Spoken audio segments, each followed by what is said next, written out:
Thank you and welcome to the show this morning.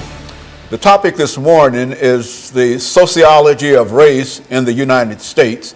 And we're fortunate to have with us to talk about the sociology of race in the United States an eminent sociologist from Tennessee State University, Dr. EKSanford. And of course, Dr. Sanford has been with us on a number of occasions, and each time he brings us excellent information. And Dr. Sanford, let me welcome you to the show this morning, and to tell you how delighted we are to have you here this morning to deal with this topic of the sociology of race. Now, it might sound strange to talk about the sociology of race, but I felt that as a sociologist, you have all the information, academic information, and et cetera, so that we could sort of build the show around this kind of information. And I think that that will be quite informative in reference to what we're trying to do here.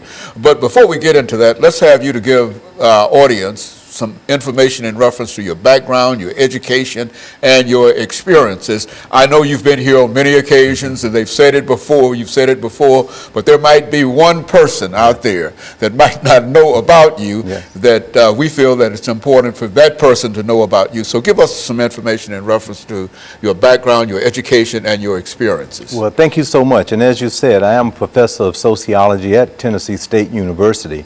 I guess I'll start from my latest all the way up to the present.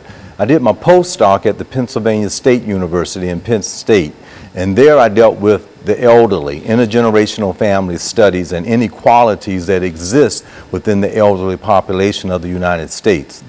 Prior to that, I was at Howard University in Washington, D.C., where I did my doctorate degree on the homeless elderly, again looking at race differences as well as homelessness within the United States. But while there, I had some unique experiences at working with the national headquarters of the American Red Cross in HIV/AIDS education. We were the groundbreaking organization that started the whole issue of outreach for HIV/AIDS that was funded by the Centers for Disease Control and the United States Congress. Also, while there, I worked with the D.C. Superior Court. In that capacity, we dealt with mediation within the court system. I also worked with the American Association of Black Law Enforcement Executives, dealing with incarceration rates here in the United States and victims assistance. But I did my undergraduate degree at North Carolina Central University, as well as some studies at UNC in Chapel Hill and at the Institute for Social Research at the University of Michigan. Cool. And then one of my specialty areas in this particular has been in race and ethnic relations in medical sociology. And while at Howard University, they had an excellent program in Africana Studies and African American Studies, looking at a diaspora type of issue. And I did an external minor while working on a doctorate degree in that, which I think is very relevant for today's topic on looking at the sociology of race in America and how it has persisted from an earlier time to the present.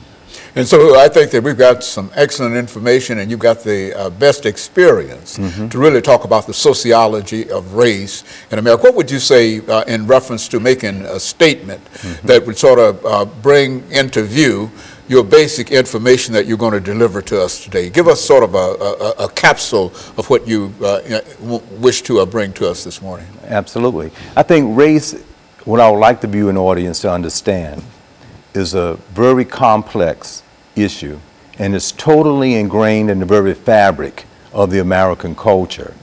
And when I say culture, I'm talking about that complex whole that includes knowledge, traditions, values, and that's passed down from one generation to the next generation.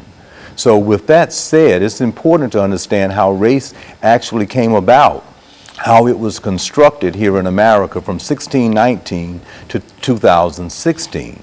So I would like at the very outset to understand the complexity of it, because sometimes it gets so ingrained that we become so commonplace, and it becomes something that we just think that is just everybody know about it. Everybody knows about it. Like a language, for an example.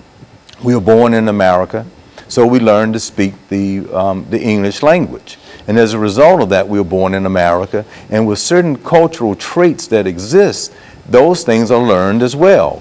So I think that's the point of departure of our discussion today, and to try to understand the complexity of it, because presently in 2016, we have an issue of people feeling that, well, that was back then and this is now. So I'm hoping today's discussion will bring us to bear on how we need to define it, understand some of the key terms that are very important in understanding race and racism in America, because you have to understand something before you can then understand how it's present. Very good. And if that understanding is misled or not understood, then we have a tendency to have a generality about it. Very good. We're going to take a first commercial break, and we'll be back with our audience following this very, very short commercial break.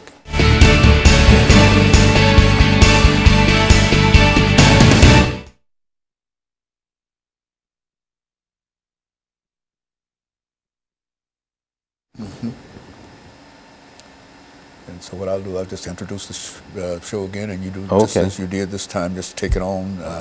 And I'm over here, you know. All right. And I'm trying not to put any information, that's all right. in your audio, but I'm over here. You just see me moving. Oh, I understand. Shaking my head, whatever, you know.